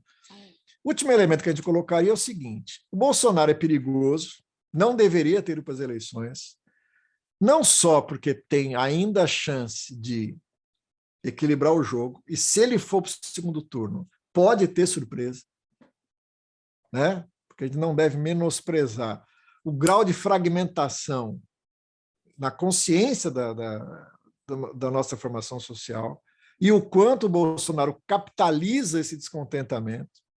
A gente não sabe, ou sabe, né, o quanto o PT, justa ou injustamente, foi atacado numa frente ideológica brutal, né, naquilo que a gente chama de histeria antipetista, e, portanto, pode se reproduzir aquilo que a gente viu em 2018, né, de Haddad e Bolsonaro, e o Bolsonaro ganhar as eleições. Isso hoje é muito pouco provável, mas assim, a gente não deve tirar vetores da análise porque elas são pouco prováveis. Deixa ela lá porque ela pode surpreender. Certo? Se a gente pegar 2018, no início da campanha, o Bolsonaro era pouco provável. Eu acreditava que o Bolsonaro era pouco provável nisso. A extrema-direita tinha um nicho que não ultrapassava a extrema-direita. E ultrapassou, e ganhou as eleições, né? Então eu não desconsideraria essa possibilidade. Mas o maior risco do Bolsonaro hoje não é esse. O maior risco do bolsonarismo é que ele tem todas as condições para colocar em prática o que ele ameaçou de 2018 para cá, que é a ruptura, né? Veja, a gente viu o que aconteceu nos Estados Unidos e a gente sabe que o Bolsonaro é um imitador, né? Ele é um cara que adora coisas que já aconteceram. O golpe de 64 e agora o Trump nos Estados Unidos. Ele está trabalhando para deslegitimar os resultados eleitorais. Se isso vai vir junto com alguma ação, não sabemos ainda, né? Quem fez o curso de História do Movimento Operário e Sindical no Brasil, né, lembra que tinha as cartas que a gente via, né? Como é que o movimento vai apresentar suas ações, como é que a burguesia estava preparada para destruir cada uma delas, não é isso? Para quem fez o curso, lembra. Quem fez o curso com o SCAP sabe que quando acabava 5 cartas da burguesia, o SCAP metia a mão na calça, não é isso? E puxava um AIS, né? Vocês achavam que... Mas eu já saí os 4 As, sim, mas eu tinha um 5º AIS aqui, ó. Né? Então, se tudo der errado para o bolsonarismo, ele pode puxar uma carta, e a carta dele é uma insurreição, do ponto de vista da extrema-direita. Trancaço, todos os elementos já estão aí, todos. Né? O que a gente não vê é que pode surpreender. Né? O que a gente vê não nos surpreende, mas o que não vê pode surpreender. Todos os elementos estão aí. Os caminhoneiros fechando lá no 7 de setembro, o pessoal cercando o STF, né? A polícia militar dos estados se rebelando, né? A grande dúvida, os quartéis entram, não entram, certo? Tudo bem? Então, assim, eu não trabalharia, o texto interno do PT diz o seguinte, não há menor risco de golpe. Eles estão preocupados porque o Bolsonaro não vai aceitar o resultado das eleições, mas não acredito que tenha golpe. E faltaria ao golpe o tripé básico, segundo o texto do PT. O apoio das Forças Armadas, o apoio do imperialismo e o apoio do grande capital. É verdade, mas eu acho muito interessante esse grau de confiança, porque, veja bem, no que nós estamos confiando? No imperialismo, nos militares e no grande capital. É isso, não vai ter golpe por causa disso. Ou seja, não vai ter golpe porque eles não querem o golpe. Se quisesse, a gente estava fodido. Né? Então, para nós, o enfrentamento do bolsonarismo, lógico, pode ser eleitoral. No segundo turno, pode ser esse cenário, vamos discutir de forma responsável. Agora, o maior risco do bolsonarismo é ele colocar em prática uma ruptura. Por quê? Veja, é verdade o texto do PT? Eu acho que o grande capital não quer essa ruptura agora. Ele prefere muito mais um acordo com o petismo do que uma aventura de interrupção. Os militares estão divididos, os militares que estão no governo Bolsonaro podem até embarcar nisso, mas a capacidade disso mobilizar tropa e botar na rua vai uma distância, é verdade. Né? E o imperialismo, aí vamos lá, nessa turma a gente tem várias pessoas que vão entender essa minha fala. Né? O imperialismo joga com só uma carta? Né? O imperialismo está apoiando todos os lados, todos. Né? Se existe uma chance do PCO ganhar as eleições, o imperialismo apoiava. Ele não tem a menor chance de ficar fora das alternativas. O imperialismo joga com a possibilidade do Lula ganhar e vai avaliar o que é mais interessante para ele. Agora, o que o Bolsonaro pode fazer é a política do fato consumado, colocar a carta na mesa e falar, olha, eu estou aqui, eu não vou aceitar a posse desse cara, as massas vão vir comigo, os setores militares vão vir, e se isso se expressa, pode mudar as outras cartas. O grande capital falou, ó, Lula vai ser uma estabilidade do caralho, apostamos no Bolsonaro. Não foi o que aconteceu em 18? Né? Os militares não vão dar o golpe porque eles são extremamente patriotas. Não, eles vão dar ou não vão dar o golpe de acordo com as circunstâncias. E se o bolsonarismo tiver o que ele diz que tem, ele pode puxar um setor. A pergunta é, o outro setor que não vai enfrentar esse setor? Quer dizer, se esse é o cenário que se estabelece, as coisas podem ganhar uma outra dimensão, que o enfrentamento do bolsonarismo não será eleitoral. Então não adianta apoiar ou não o Lula nesse primeiro momento. Se esse cenário se impõe, a impressão que eu tenho é que certas forças políticas, diante do golpe, vão recorrer ao Supremo Tribunal Federal com uma ação direta de inconstitucionalidade. Vão entrar ali na medida dura, certo? Vão constituir um advogado, talvez o Cardoso, né, que vai lá, isso aqui é contra a Constituição. Se alguma vez um golpe foi parado por uma ação direta de inconstitucionalidade, vai ser a primeira vez, porque nunca foi. Né? No confronto real de controle de esquemas armados, policiais militares, setores do exército, milícias, a esquerda está fodida. E aí, nós não temos responsabilidade em apoiar. Ó, isso aconteceu porque vocês não apoiaram o Lula. Esse é o maior mito que está rolando por aí. Tem que ganhar no primeiro turno, porque se for para o segundo turno, tem risco de golpe. Ué, se ganhar no primeiro turno, não tem risco de golpe? Por quê? Teve um petista que falou para mim o seguinte: você tem que entender o seguinte, vou explicar para você, Mauro, que você não está entendendo. O Bolsonaro é apoiado pelo Centrão. Se ele melar as eleições, os deputados dele não se elegem. Falei, gente, você acha que o Bolsonaro está preocupado com a bancada de sustentação no Congresso pós-golpe? Ele vai fechar o Congresso. Ele não precisa de apoio de bancada. Ele vai fechar o Congresso. Ele vai fechar o STF. A nossa ação direta de inconstitucionalidade vai ter que correr, porque se demorar, vai encontrar a porta fechada do STF. Então, assim, esse cenário é pouco provável. Né? Não quero acalmar ninguém, mas assim, é pouco provável, porque é verdade. O melhor cenário para o grande capital monopolista, para o imperialismo, as Forças Armadas é um caso à parte, é a continuidade formal das instituições. Até porque o Lula já declarou, um golpe é contra uma ameaça, o Lula não é uma ameaça, então ele vai tomar posse, se depender da normalidade é isso. Né? O golpe do Bolsonaro pode se, vamos dizer assim, iniciar e tem muitas dificuldades de se consolidar. Agora, você já imaginou o estrago que isso pode dar? Eu só falo o seguinte, a eleição é em outubro, novembro, não é isso? A posse é 1º de janeiro. Você imagina o Bolsonaro no governo, novembro, dezembro e parte de janeiro, 2 meses. Ele vai fazer o quê? Né? É o caos, certo? Mesmo que seja no estilo Trump. Eu sei que eu vou atacar o Congresso, eu não vou tomar o poder, mas eu vou atacar o Congresso, certo? Então, você imagina o PT tentando fazer a negociação, como é que vai ser a transição, etc. e tal, com massa na rua, com milícia botando fogo em posto de gasolina, com caminhoneiro fechando estrada. Esse é um cenário. E para esse cenário, o PT está preparado? Né? A tal da frente. O Alckmin vai para a rua enfrentar isso? Eu sempre achei o Alckmin um cara corajoso, certo? É o Alckmin que vai para a rua enfrentar as milícias, né? Então, eu acho que esse cenário é muito mais complicado do que apoia ou não apoia. Finalmente, vamos lá, o último texto fica para reflexão futura. Né? Eu acho que vocês têm aí uma continuidade de debate. Né? O que eu tentei fazer ali é o seguinte: programa não se inventa.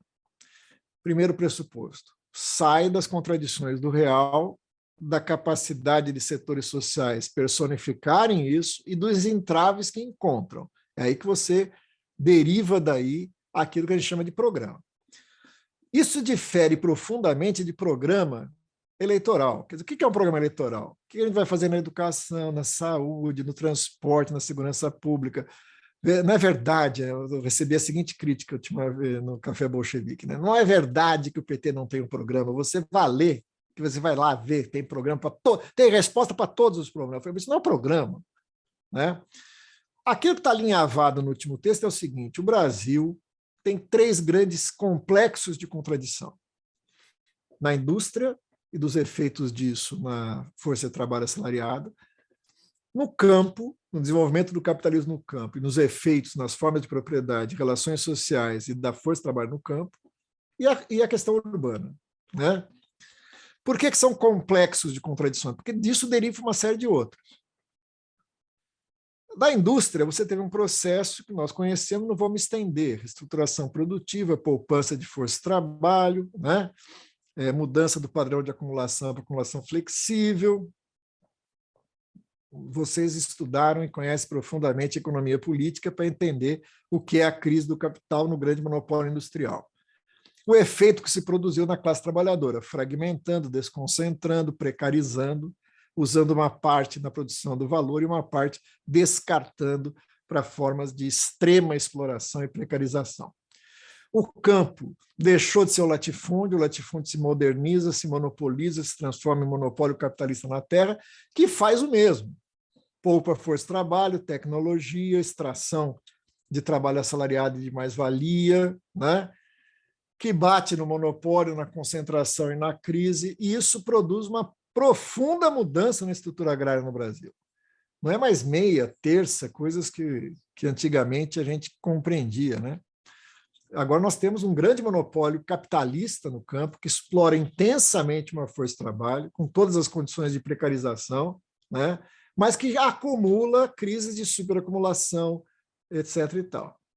Tanto o setor industrial nas cidades como o setor agrário, do monopólio capitalista no campo, tem duas grandes dependências, com os quais ele não pode se descartar porque não funciona. O Estado e o capital financeiro. Os dois, campo e cidade. Né?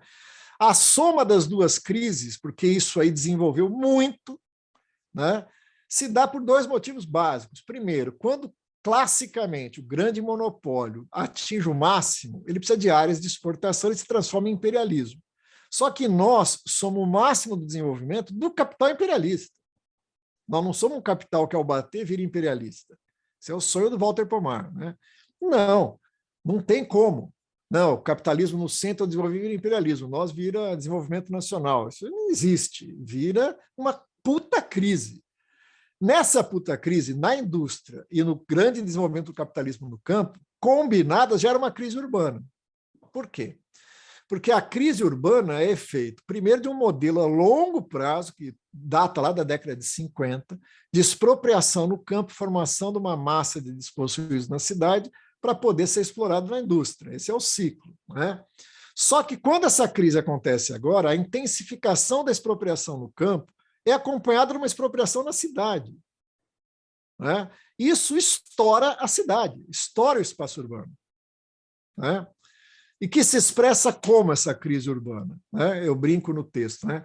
Como Lefebvre fala, a cidade é a cidade do capital, no momento de crise, ele é a cidade da crise do capital.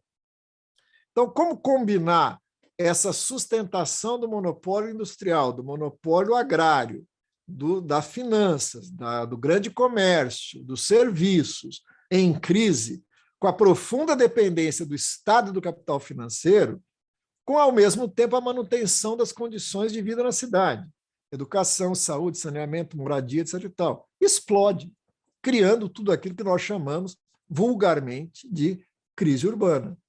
Não é? Ora, com o tempo que nós temos para ir direto ao assunto, quais as medidas que isso aparece? O Caio Prado, quando ele vai analisar isso, na epígrafe que eu coloco lá no texto, ele fala o seguinte: não basta detectar os complexos de contradição, se não houver setores sociais que, com sua ação, paute isso, transforme uma contradição numa demanda. Né? Vamos lá, tem uma contradição agrária, tem gente sendo expulsa do campo, então você tem um movimento dos trabalhadores sem terra que se expressa na contramão disso. Deu para entender? Você tem o desmonte da crise na indústria, então você tem um movimento sindical resistindo a isso. Você tem a questão urbana, você tem os movimentos sociais urbanos lutando por moradia, lutando contra o racismo, lutando pelo direito das mulheres, pelas lutas LGBTQI+, etc. e tal. Então, assim, na medida em que tem setores sociais em movimento, em luta, essas contradições viram pontos.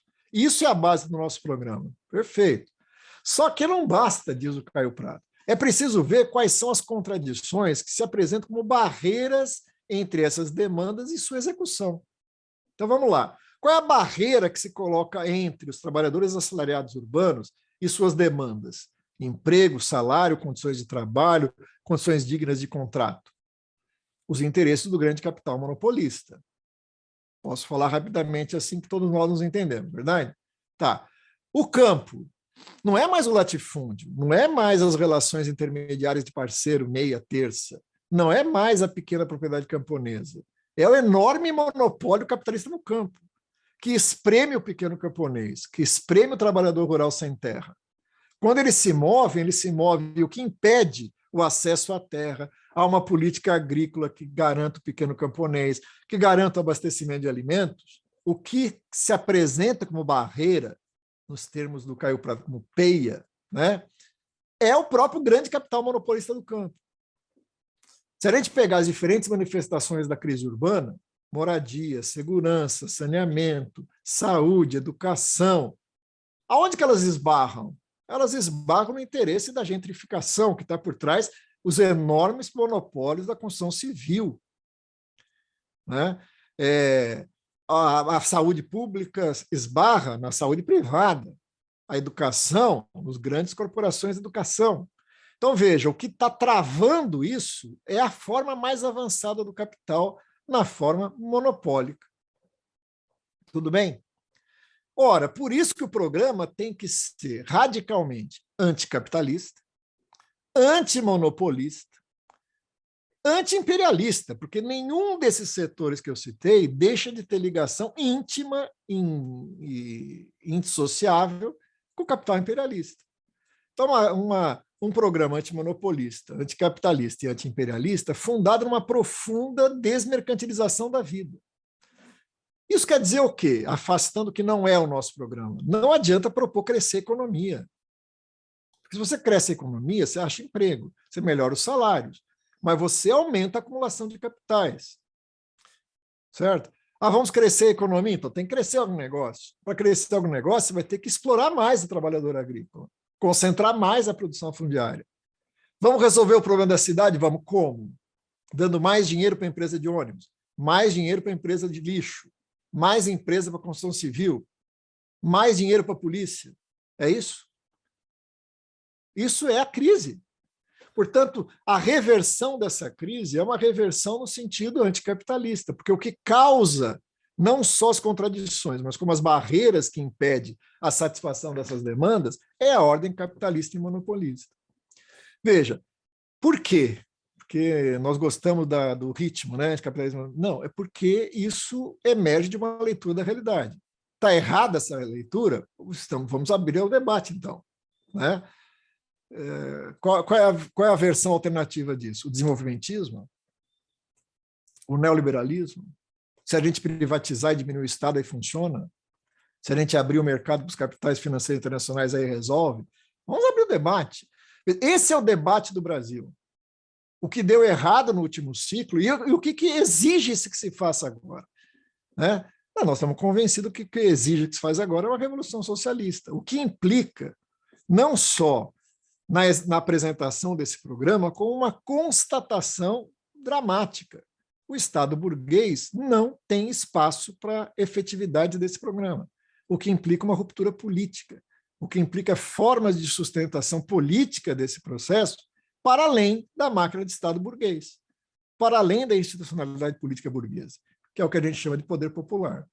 Então, participar das eleições é participar para provocar esse debate. Nós estamos nessa fase, é divulgar o programa, divulgar a necessidade do programa. Num momento lamentável, onde nenhuma daqueles sujeitos que eu citei tem autonomia e independência para se apresentar por conta própria, está capturado, né, pela antiga manipulação da conciliação de classes, mas perigosamente pela direita. Parte dos sujeitos sociais acredita na privatização, acredita no desmonte dos serviços públicos, acredita na destruição da universidade, acredita no mercado como redentor, acredita no empreendedorismo, está capturado pelo bolsonarismo, certo? Por isso é fundamental que forças de esquerda participem nessa direção. Para ganhar as eleições, ninguém é maluco de achar isso, mas é fundamental que esse debate seja feito e por isso nós nos dispomos a fazê-lo. O que acontece é o seguinte, não dá para você preparar o longo prazo se não atuar no curto, né? Não tem como você ter uma estratégia que não articule os elementos do imediato. Tá, a nossa estratégia é uma estratégia de classe, de ruptura com o capitalismo, de ruptura com o Estado burguês, de construção do socialismo. Tá legal, isso nós sabemos. Mas como é que isso se articula com as lutas imediatas que estão em andamento e que nós estamos numa situação onde, apesar da gravidade dessas contradições, não tem lutas proporcionais à gravidade que elas apresentam. Então, aí tem um mediador político, ele tem que dar forma a essa contradição de uma forma política, de uma reação. Né? E a matéria-prima para isso são as lutas particulares, todas elas. Não dá para construir isso sem a inserção concreta no mundo do trabalho, nas fábricas, nos serviços, né, no campo, e também nas diferentes lutas específicas na cidade, mulheres, negros, né, e tudo mais. Mas a crise urbana, para mim, ela não é só uma terceira crise. Ela é a síntese das duas outras, né? Tanto o campo quanto a grande indústria, e eu estou incluindo aí, né, serviços, finanças, tudo que está em torno, né, explodem numa crise urbana. O Brasil é um país urbano, né? Não dá mais para a gente falar daquela cidade administrativa, centro de uma oligarquia, cercada por relações agrárias, né? Isso não existe no Brasil mais. Hoje você tem uma sociedade urbana, mesmo nas regiões, mesmo fora. Não estou falando só isso naquele viés do eixo Rio-São Paulo. Quando você vai pegar a região norte, quando você vai pegar a centro-oeste, ela já é um processo de urbanização, né? Então, nós temos que ter em mente isso. E isso traz a crise urbana para o centro da preocupação, não só do programa, como das lutas sociais que podem lutar por sua implementação, né? Veja bem, vamos retomar o participar ou não das eleições, né? A gente volta para aquilo que eu tentei ser representativo para dizer que não tem uma discussão aqui no sentido de desqualificar ou não participar. Tem muitos argumentos de peso para não participar. Eu acho mesmo que hoje a balança, né, está muito mais difícil justificar o participar ou não o participar do que o não participar, né? Concordo. Não tem nenhuma questão de princípio em relação a isso. Eu só afirmaria o seguinte: as eleições, pensar nas eleições, é preciso tomar cuidado que elas se dão em momentos distintos. E o momento da eleição importa muito, né? Quer dizer, a eleição possibilita mobilizar, a eleição é um salto de consciência? Não, a eleição é deseducativo. O partido participar das eleições tem uma função educativa, mas pode ser deseducativa. Então, por quê? Porque isso é próprio do ser da eleição e também do momento em que ocorre. Por exemplo, as eleições que culminam em 2002, elas culminam com um processo de mobilização, de luta, de enfrentamento, de resistência ao neoliberalismo. Ali você tem uma energia social que, de fato, poderia ser canalizada. Ali você tem uma fusão. Ali você teve aquilo que o Gramsci descreve, dessa massa dispersa, etc. e tal, numa grande massa unida. Só que a gente esquece que o movimento não é só a fusão. Ele se organiza, ele se institucionaliza, ele vira burocracia. A eleição também é burocracia. A eleição não é aquela resistência, lutas, etc., tal, que se expressa também em alternativas eleitorais. Ela é repetição, organização, reincidência, ela se burocratiza. Durante o período passado, a gente viu muito mais eleições burocráticas do que de mobilização. E, nesse sentido, eu defendi várias vezes, quero aqui dizer, que a gente, em algumas eleições, o melhor era não ter participado, de tão burocrática. Por exemplo, é significativo, eu cuspi para cima, né? Mas quando eu estava mais certo disso era 2013, virei candidato em 2014. Né? A maioria ainda pensa nesse espaço como um espaço educativo, de organizar, que pode capitalizar as lutas. Nem sempre. 2014, para mim, era um contexto que a melhor coisa que nós faríamos não era uma eleição. Para dizer que hoje eu já não acho isso. Por quê? Porque hoje você tem uma situação muito diversa. Você tem um governo de extrema-direita e que jogou a sua continuidade ou não no processo eleitoral, eles estando preparados para agir fora da institucionalidade e nós não, né? Então, aí tem uma decisão que pode ser importante ser tomada, mas são dois momentos, não dá para a gente falar educa ou deseduca. É uma armadilha ou não é uma armadilha? A institucionalidade burguesa é inescapável. Veja, não participar das eleições não quer dizer que você está fora da institucionalidade, né? A negação do espaço eleitoral tem que ser a construção de um caminho alternativo, né? Que consiga produzir as mesmas coisas, senão é só uma negação. Eu não participo do processo eleitoral porque eu sei que é uma armadilha. Tá, mas a universidade pública é uma armadilha, trabalhar numa fábrica é uma armadilha, né? Os núcleos de educação popular são uma armadilha. Todos nós estamos envolvidos numa institucionalidade. Não dá para negar isso. É uma negação sem condição de destruição. E aí não é ativo.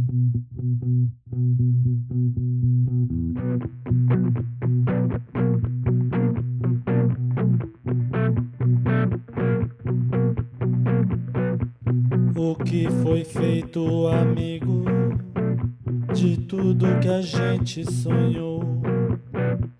O que foi feito da vida? O que foi feito do amor? Quisera encontrar aquele verso, menino, que escrevi há tantos anos atrás.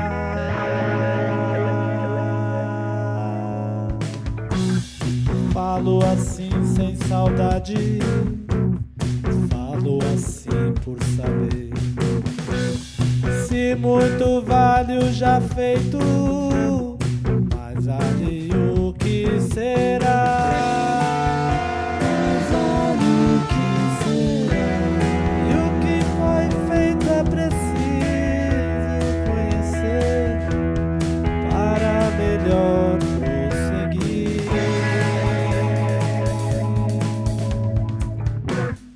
Falo assim sem tristeza, falo por acreditar que é cobrando que fomos que nós iremos crescer. Nós iremos crescer. Outros outubros virão, outras manhãs plenas de sol e de luz.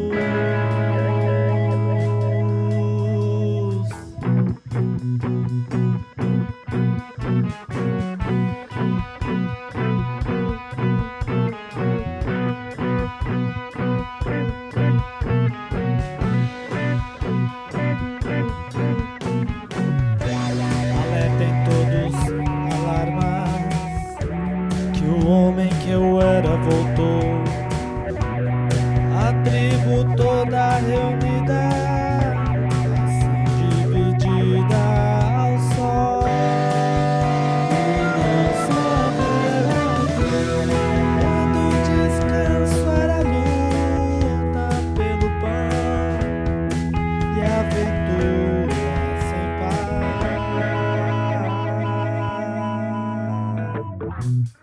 Quando o cansaço era rio e rio qualquer dava pé, e a cabeça rolava um girar, girar de amor. E até mesmo a fé não era cega nem nada, era só nuvem no céu e raiz.